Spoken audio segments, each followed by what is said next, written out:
நம்மை ஆசீர்வதிக்க பிரியமுள்ள நல்ல தேவனுக்கு துதியும் கனமும் உண்டாகட்டும். இந்த நாளுக்கான ஆதார வசனங்கள் ஜெபிக்க ஆதியாகமம் 27ஆம் அதிகாரம் 34ஆம் வசனம். என் தகப்பனே என்னையும் ஆசீர்வதியும். துதிக்க ஆதியாகமம் 12ஆம் அதிகாரம் 2ஆம் வசனம். நீ ஆசீர்வாதமாய் இருப்பாய். கர்த்தருக்கு பிரியமான அவருடைய பிள்ளைகளாகிய நாம் இந்த நாளில் ஜெபிக்க வேண்டியது, கர்த்தர் நம்மை ஆசீர்வதித்து பிறருக்கு ஆசீர்வாதமான பாத்திரமாக நம்மை உருவாக்க வேண்டும் என்று இந்த நாளில் அவருடைய பாதத்தில் காத்திருந்து ஜெபிக்கலாம். அநேக நேரங்களில் கர்த்தர் நம்மை ஆசீர்வதிக்க வேண்டும், நம்மை உயர்த்த வேண்டும், நாம் செழிப்பாக வாழ வேண்டும் என்று வாஞ்சியோடு நாம் ஜெபிக்கிறோம்.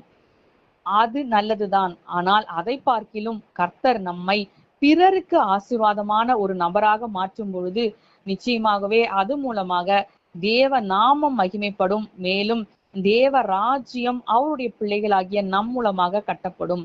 ஆகவே இந்த நாளில் கர்த்தர் நம்முடைய கரத்தை ஆசீர்வதித்து பிறருக்கு உதவுகிற இறங்குகிற நல்ல கரமாக நம்முடைய கரத்தை மாற்ற வேண்டும் என்றும், பிறருக்கு கொடுக்கத்தக்க கிருபைகளையும் நிறைவான ஆசீர்வாதங்களையும் நம்முடைய கைகளில் கர்த்தர் தர வேண்டும் என்றும் நாம் காத்திருந்து ஜெபிக்கலாம். ஏனென்றால் நாம் நிறைவாய் இருக்கும் பொழுது பிறருக்கு கொடுக்க தயக்கம் காட்ட மாட்டோம். ஆகவே இந்த நாளில் கர்த்தர் நம்மை நிறைவான ஆசீர்வாதத்தினால் ஆசீர்வதித்து அதை நாம் பிறருக்கு கொடுக்கக்கூடிய நல்ல உள்ளத்தையும் கொடுக்க வேண்டும் என்றும், இதன் மூலமாக தேவனுடைய ராஜ்யத்தை நாம் கட்டுவதற்கு நாம் கரத்தை நீட்டுகிறவர்களாக இருக்கும்படிக்கு கர்த்தர் நம்மை வழி நடத்த வேண்டும் என்றும் அந்த வாஞ்சியோடு கர்த்தருடைய பாதத்தில் காத்திருந்து ஜெபிக்கலாம். துதிக்க வேண்டியது, கர்த்தர் நம்மை ஆசீர்வதிக்கும் பொழுது நிச்சயமாகவே அந்த ஆசீர்வாதம் அபரிவிதமான ஆசீர்வாதமாய் இருக்கும்.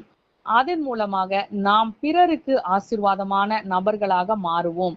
ஆகவே நம்மை அபரிவிதமாக ஆசீர்வதித்து பிறருக்கு ஆசீர்வாதமாக மாற்றக்கூடிய வல்லமை உள்ள நல்ல தேவனை இன்று மனதார நன்றியோடு ஸ்தோத்தரிக்கலாம்.